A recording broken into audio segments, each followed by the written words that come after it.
불같은 성령으로 충만케 하옵소서. 고통이 와도 죽음이 와도 주님만 위해 살게 하소서.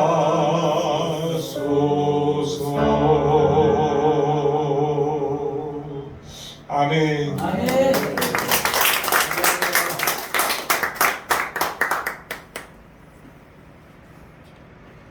예, 하나님 말씀.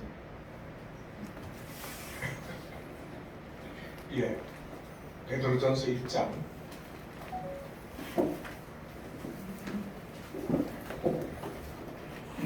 1절부터 9절까지 저와 여러분이 한 절씩 교독하겠습니다. 예수 그리스도의 사도 베드로는 본도, 갈라디아, 갑파도기아, 아시아와 비두니아에 흩어진 나그네 곧 하나님 아버지의 위대하심을 따라 성령이 이토록 하심으로 순종함과 예수 그리스도의 뿌림을 얻기 위하여 택하심을 받은 자들에게 편지하노니 은혜와 평강이 너희에게 많을지어다. 우리 주 예수 그리스도의 아버지 하나님을 찬송하리로다. 그의 많으신 긍휼대로 예수 그리스도를 죽은 자 가운데서 부활하게 하심으로 말미암아 우리를 거듭나게 하사 산 소망이 있게 하시며 썩지 않고 더럽지 않고 쇠하지 않는 유업을 입게 하시나니 곧 너희를 위하여 하늘에 간직하신 것이라. 너희는 말세에 나타내기로 예비하신 구원을 얻기 위하여 믿음으로 말미암아 하나님의 능력으로 보호하심을 받았느니라. 그러므로 너희가 이제 여러 가지 시험으로 말미암아 잠깐 근심하게 되지 않을 수 없으나 오히려 크게 기뻐하는도다. 너희 믿음의 확실함은 불로 연단하여도 없어질 금보다 더 귀하여 예수 그리스도께서 나타나실 때의 칭찬과 영광과 존귀를 얻게 할 것이니라. 예수를 너희가 보지 못하였으나 사랑하는도다. 이제도 보지 못하는 믿고 말할 수 없는 영광스러운 즐거움으로 기뻐하니 다 같이 믿음의 결국 곧 영혼의 구원을 받으리라. 아멘. 이제 주님의 오심이 이렇게 좀 더 가까이 눈앞에 다가온 것 같습니다. 할렐루야. 아멘. 예, 여러분도 그런 걸 조금 더 느끼시죠? 예, 그래서 전 세계적으로 돌아가는 상황을 내다볼 때 이러한 전쟁의 느낌이 더 강하고 그러면서 이런 진영도 저런 진영들이 이제 나눠져 있지 않습니까? 그런 진영들과의 어떤 결합도 조절이 이렇게 이루어져 가는 것 같고 그런 혼란 속에서 경제적으로는 상당히 좀 어려운 먹고 살기조차도 쉽지 않은 그러한 그 어려운 경제의 때가 또 오고 있구나라는 것을 우리가 볼 수 있습니다. 그러면서 대한민국은 어떨까? 이때 왜냐하면 우리 대한민국에 살고 있기 때문에 대한민국의 미래는 어떻게 되고 또 우리가 어떻게 이 미래의 사명을 하나님이 준 사명을 감당해야 되겠는가 이런 생각을 또 하게 됩니다. 왜냐하면 워낙 혼란스러우니까 우리가 좀 정신 바짝 차리고 해야 될 것을 감당해야지 하는 생각이 드는 것이죠.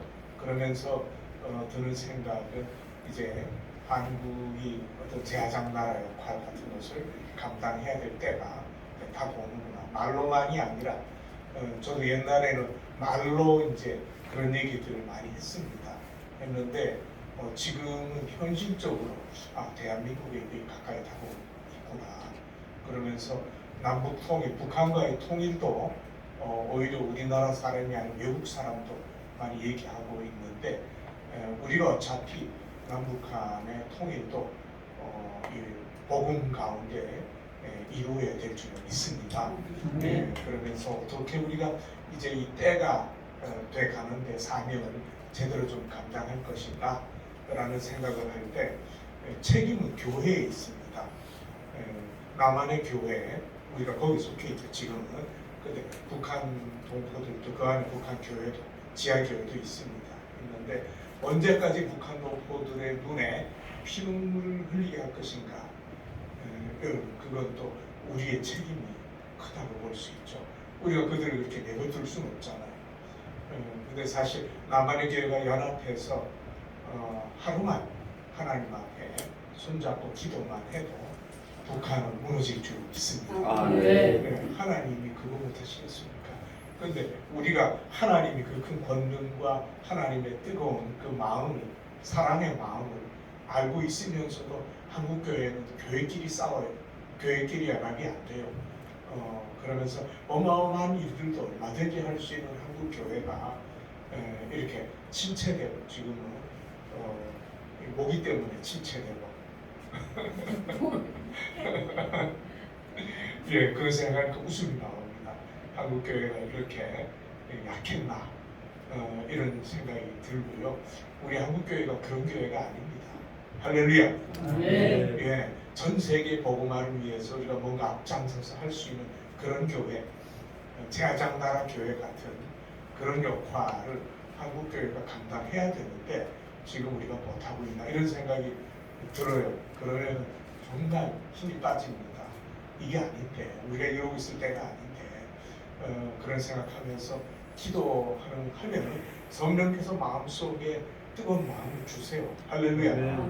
예, 뜨거운 교회 부흥이 일어나면서 남한의 교회 복음화, 교회로 말미암아 민족 복음화 되면서 북한의 약한 세력이 무너지고 그러면서 교회의 어떤 영적인 능력에 의해서 통일되는 복음 통일되는 그러한 역사가 눈앞에 가까이 보입니다. 네, 할렐루야. 예, 우리가 함께 기도하면 안 되는 게 없습니다. 남한의 교회가 힘을 합해서 하나님 북한 이제 우리에게 돌려주십시오.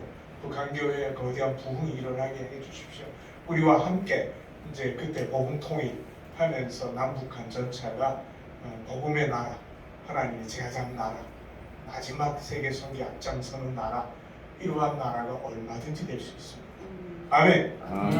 예, 우리가 이런 힘을 내야 돼요. 이런 믿음의 용기와 담대함을 가져야 되고요. 이러한 비전을 바라봐야 됩니다. 아, 이거 하나님 우리한테 마지막 때에 시키시는 일이 이거구나. 나만의 교회에 시키시는 일이 이거구나. 라고 하는 것을 마음 뜨겁게 느껴야 됩니다. 깨달아야 돼요.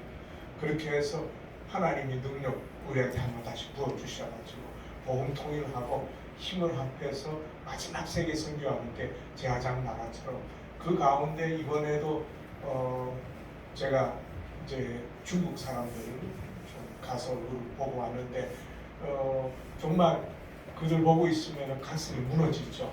답답하죠. 언제 복음이 들어가서 저들이 하나님께서 돌아올 수 있을까 이런 생각하고 전 세계에 흩어져 있는 열방의 영혼들 생각하면 가슴이 뜁니다. 어떻게 저들을 돌이키나. 그냥 가만히 있는다고 저들에게 복음이 전파되지는 않습니다. 기도하면서 뜨거운 사랑의 열정을 가지고 그들에게 가야죠. 복음을 전해야죠. 그래야 돌아올 거 아니에요. 근데 어느 나라가 그 일들을 앞장서서 감당하겠습니까? 여러분 우리 큰 목소리로 대한민국 이렇게 외쳐봅시다. 시작. 대한민국 주님께 영광. 할렐루야. 예, 마지막 주님의 영광 그 사명을 감당하면서 이루어내야 될 민족이 대한민국 국가입니다. 여러분 누가 할 거예요? 제가 해외에 수십 군데 다녀봤지만 결국은 느끼는 게 대한민국밖에 없구나. 미국도 아니고 무슨 다른 강대국들도 아니고 지하교회도 있고 하지만 한국교회처럼 뜨겁고 그리고 희생적이고 헌신적인 그러한 국가는 없습니다. 해외 나가서 한번 비교해 보세요. 선교사들조차도 다릅니다. 목숨 걸고 뜨겁게 희생, 헌신 정신으로 주님 위해서 그냥 그렇게 달려나가는 선교사, 한국 선교사가 제일입니다. 할렐루야. 아멘. 네. 근데 이제 주님 오실 때가 가깝습니다. 그런데 주님께서 왜 남북한을 갈라놨을까요? 이걸 하나로 뭉치면서 전 세계 복음화에 앞장설 수 있는 능력을 얻으라는 것입니다. 여러분 사람은요 이렇게 편안하면 힘이 빠지게 돼 있어요. 게을러지게 돼 있어요. 근데 뭔가 어려움이 생기고 고통이 있고 슬픈 게 있고 막 이렇게 할 때 여러분 마음속이 뭔가 뜨거워집니다. 할렐루야. 아멘. 예, 그냥 뜨거워지는 법이 없어. 인간은 그렇더라고요. 고통을 당할 때 뜨거워지는 것이. 아멘. 그러면서 저도 제 아내가 얼마 전에 소천했잖아요. 같이 손잡고 자 이제 우리하고 마지막으로 잘 보는 거야. 주님 오시면 같이 얘기하자. 이렇게 손잡고 약속했죠. 근데 그 약속은 안 지키고 먼저 가버렸어요. 예, 그래서 정말 제 마음이 아프고 저도 어느 때 힘이 빠지고 야, 같이 하자고 해놓고 그렇게 양치같이 먼저 가버리고 주님한테 거기 너무 좋은 데죠. 예, 근데 정말 제 마음이 막 그러니까 더 안타깝고 아프고 뜨거워지고 어떤 그러한 그 은혜가 또 있더라고요. 그런데 우리에게는요 고통이 없으면은 막 이러한 그 빛난 열정이 안 나와요. 예, 너무 그냥 안락하게 되면은 영적인 열기가 식어져요. 예, 그래서 제가 그냥 아내가 먼저 가버리니까 야 이거 이제 내가 뭔가 혼자 해야 되는데 이거 어떻게 해야 되나 마음이 뜨거워지는 거죠. 할렐루야. 예, 그래서 여기 이제 제가 전 세계를 다니면서 발견하고 깨닫고 느끼는 것은 대한민국이다. 대한민국 백성이 세계 선교하는데 앞장설 민족이구나. 아멘. 예, 할렐루야. 아멘. 예, 뭐 백인들 만나고 흑인도 만나고 뭐 이렇게 해봤지만 그러나 중요한 것은 대한민국 백성이에요. 이렇게 주님을 위해서 미친 듯이 헌신하고 열정적이고 사모님들 가면 80% 이상 다 영주로 있어요. 근데 그냥 주님 위해서 죽겠다는 거죠. 그렇게 헌신하고 있어요. 근데 대한민국 백성들한테 하나님이 좀 독특하고 특별한 그러한 은혜에다가 선교적인 열정까지 주신 것은 너무 분명한 사실입니다. 근데 이제 때가 가까이 타고 있잖아요. 주님이 점점 가까이 오시는데 우리 대한민국 많이 부족하지만 그러나 하나님께서 이렇게 막 성령으로 뜨겁게 하고 훈련시켜가지고 이제 열방에 보내십니다. 할렐루야. 아멘. 예, 그래서 이제 주님이 오시기 가까운데 한국의 교회는 어떻게 해야 되느냐? 한국 교회가 뜨겁게 부흥해야 됩니다. 그러면서 남한의 교회가 부흥하면서 한 가족 되어야 됩니다. 한 몸이 되어야 됩니다. 원래 교회는 한 몸이에요. 근데 교회가 한 몸이다라는 걸 여러분 느껴본 적 있습니까? 다른 교회하고 한 몸이다. 부인하고도 한 몸이다. 잘 안 느껴질 때가 많은데 여러분 이웃 교회가 너희는 이웃을 네 몸처럼 사랑하라고 했잖아요. 그게 그 말이고 그 말인데 여러분 옆에 있는 교회조차도 내 몸처럼 사랑을 못하는데 한 교회 안에서도 그게 안 되잖아요. 이 구역 저 구역 한 구역 안에서도 우리는 한 몸이야 한 가족이야 이렇게 살아가지 못하는데 어떻게 그 일이 이루어지겠습니까? 여러분 힘은 사랑에서 나옵니다. 아멘. 아멘. 네, 사랑 속에 진정한 힘이 있는 거예요. 아멘. 근데 예수님 우리에게 그 사랑을 주었잖아요. 이웃을 네 몸처럼 사랑하라. 이거보다 큰 사랑이 어디 있어요? 이 사랑이 있으면 못할 게 없습니다. 우리 다 할 수 있어요. 근데 세계 선교 우리가 좀 앞장서 감당해야 될 때가 가까이 오는데 우리 안에 이 위대한 사랑이 펄펄 끌어오르지 않는다면 어떻게 그 사명 감당할 수 있겠어요? 내 마음에 그 사랑이 불타올라야 되는 줄 믿습니다. 아멘. 그래서 이제 때가 가깝잖아요. 주님이 오시기 가까운데 우리 한국 교회 안에 제가 기도하면서 깨닫는 것은 우선 남한의 교회가 뜨겁게 부흥되면서 하나가 되어야 되겠다. 따로따로 해가지고는 어떤 큰 일을 이루기가 어렵습니다.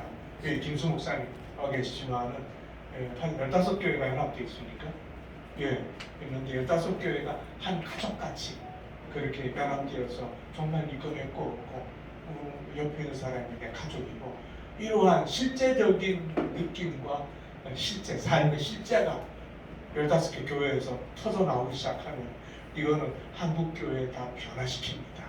할렐루야. 아멘. 한국 교회가 기도도 하고 뭣도 하고 해야 되지만은 그러나 믿음 소망 사랑 중에 사랑이 제일이라고 했지 않습니까? 너와 내가 없고 네 집하고 네 집에 차이가 없고 네 교회가 내 교회가 어떤 비교 없고 우리가 한 몸처럼 주님의 사랑으로 연합돼 가지고 우리 함께 하자라고 할 때 이 위대한 하나님의 사명적 비전이 이루어지게 될 줄 믿습니다. 아멘. 그러니까 우리가 먼저 해야 된다는 거죠. 목사님 여기 와서 앉아 계시잖아요. 앉아 계시는데 우리 한 가족같이 느껴지잖아요. 근데 우리가 한 가족이 되는 게 먼저입니다. 옆에 있는 사람은 먼저 뜨겁게 사랑할 줄도 모르는데 어떻게 하나님의 영광의 비전을 이룰 수 있습니까? 이 마지막 때가 이제 왔습니다. 내년에 하지. 그게 아니고 지금 금년부터 이루어야 될 줄 믿습니다. 네. 그래서 그 뜨거운 주님 사랑의 불 같은 열정이 우리 가슴에서 터져 올라가지고 내 옆에 있는 사람은 내 가족처럼 내 몸처럼 그렇게 사랑하고 연합하고 힘을 합해서 이 민족을 복음화해야 될 줄 믿습니다. 그러면 북한 동포들 우리가 복음으로 하나 되게 할 수 있는 복음 통일이 우리에게 다가옵니다. 우리에게 그 능력이 옵니다. 우리에게 그 영성이 옵니다. 아멘. 그러면 북한 당장 무너집니다. 북한 어둠의 세력이 금방 다 떠나갑니다. 여기서 그런 하나됨을 경험하면서 기도할 때 그게 안 되겠습니까? 그럼 그때 복음 통일이 되면서 복음 통일되면 마지막 세계 선교 할 수 있는 능력이 한국 교회에 터져날 줄 믿습니다. 아멘. 우리 안에서 이루어야 될 일을 이루지 않고서 우리가 뭔가 하려고 할 때 그게 되겠습니까? 옆에 있는 사람도 내가 진심으로 사랑을 못하는데 그렇잖아요. 우리 가슴이 먼저 깨져야 되잖아요. 네? 우리 옆에 있는 사람을 내 몸처럼 한 가족처럼 그렇게 사랑해야 되는 줄 믿습니다. 아멘. 그래서 정말 참 저희 그 아내가 얼마 전에 소천을 했습니다. 했는데 그 전에 저희 아버지가 또 소천하셨고요. 하셨는데 아버지가 소천하고 나서 얼마 안 있다가 어머니를 보니까 어머니가 웃으시더라고요. 그래서 어머니가 어떻게 된 일입니까? 아버님 돌아가셨는데 그랬더니 아버님이 돌아가시니까 너무 기쁘더라고요. 왜냐하면 아버님한테 일생 아주 고난과 핍박과 어려움을 받으면서 지내오셨거든요. 그러니까 아버님이 소천하시니까 물론 천국 가셨어요. 막 전도해가지고 겨우 천국 가셨습니다. 그러고 나니까 어머니가 막 얼굴이 환하게 밝아지시더라고요.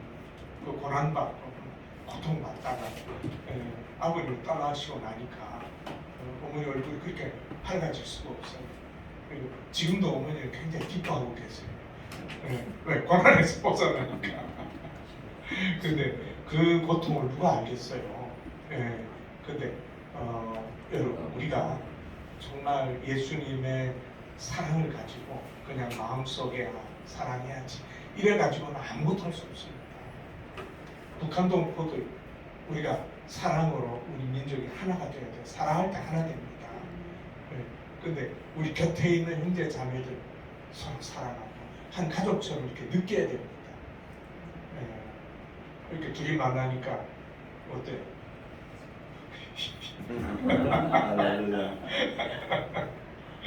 예, 너무 좋죠. 왜냐면 의견이가 어릴 때 돌봐줬거든요. 네. 예, 근데 우리가 중요한 거는 여기 초대교회 성도들이 얼마나 주님의 은혜에 뜨거웠는가 이제 마무리해야 되겠습니다. 의견이가 저를 째려와가지고 예, 그래서 초대교회 성도들이 고난을 받다가 자기 집을 떠나고 직장을 떠나고 다 떠나서 어디로 갔나 했더니 1절에 보면 갑바도기아라고 나오잖아요. 1절에 갑바도기아 나오는데 제가 터키의 푸르드 난민 진료를 간 적이 있습니다. 갔는데 그때 선교사가 여기까지 왔는데 갑바도기아 구경 가자 이렇게 소개하더라고요. 그래서 저도 너무 좋다고 그래서 끌려가다시피 갑바도기아를 갔다 왔죠. 그런데 갑바도기아 땅굴이 그때 몇 층이라고 그랬죠? 기억하시는 거예요? 제가 옛날에 다 이렇게 드렸는데 원래 12층까지 뚫어놨어요. 초대교회 성도들이 12층. 근데 그거 뭐 보통 일이 아니죠. 고난 가운데 자기 살 길 찾다 보니까 12층까지 지하 땅굴을 또 거기 사는 거예요. 근데 저희들은 이제 땅굴 한 8층 정도까지 못 가봤어요. 그 밑에는 아직 열려져 있지 않더라고요. 그래서 거기서 예배드리고 하는데 사도 베드로가 다녀갔죠. 이렇게 베드로 전서에 나오잖아요. 근데 편지만 쓴 게 아니고 이거 편지인데 사도 베드로가 직접 예배드리러 가파도기아까지 왔다는 거죠. 근데 저희는 베드로와 그 지하 땅굴 성도들이 같이 예배드린 장소에서 예배를 드렸어요. 근데 정말 눈물이 쏟아지더라고요. 야, 초대교회 성도들이 여기서 살았구나. 아무런 뭐 문화 시설이나 이런 게 없죠. 근데 벽에 구멍이 이렇게 좀 파였어요. 근데 저건 뭐냐 그랬더니 호롱불 켜는 석유로 불 켜는 데라는 거죠. 그 석유통 올려보면 그 밤이 되면 전기가 있어요. 뭐가 있어요. 근데 초대교회 성도들이 거기서 몇 년 살았다 그랬죠?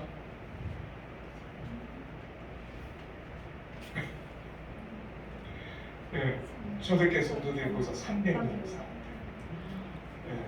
그 이후에 이제 자유돼가지고 거기서 나오게 됐죠.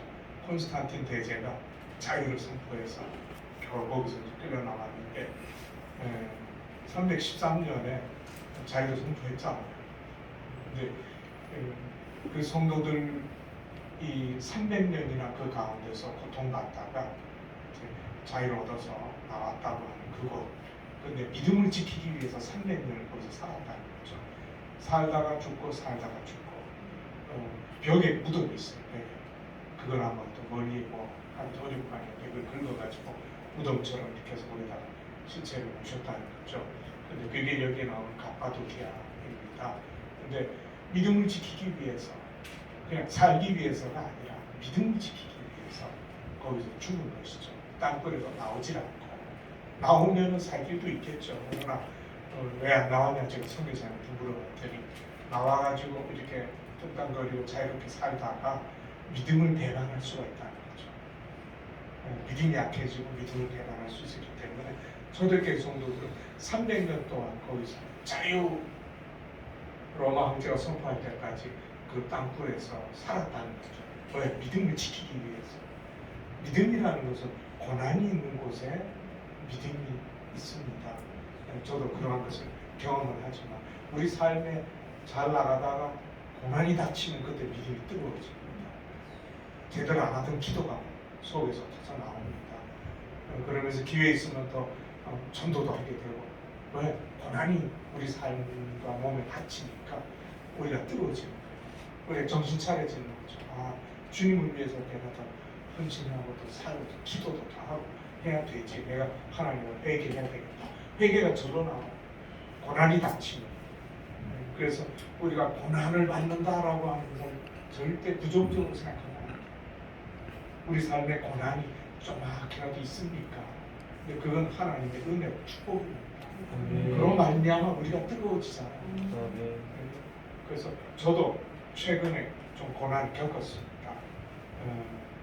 저 주님 오실 때까지 같이 우리 보험자하자라고 손잡고 약속했는데 그 약속을 깨고 먼저 가더라고요. 그래서 주님이 데려가셨지만 제가 마음이 너무 슬펐죠. 같이 좀 하자고 그렇게 약속하고서 어떻게 나를 놔두고 먼저 갈 수 있나 그러한 게 있었어요. 근데 어쨌든 여러분 이제 말씀을 맺도록 하겠습니다.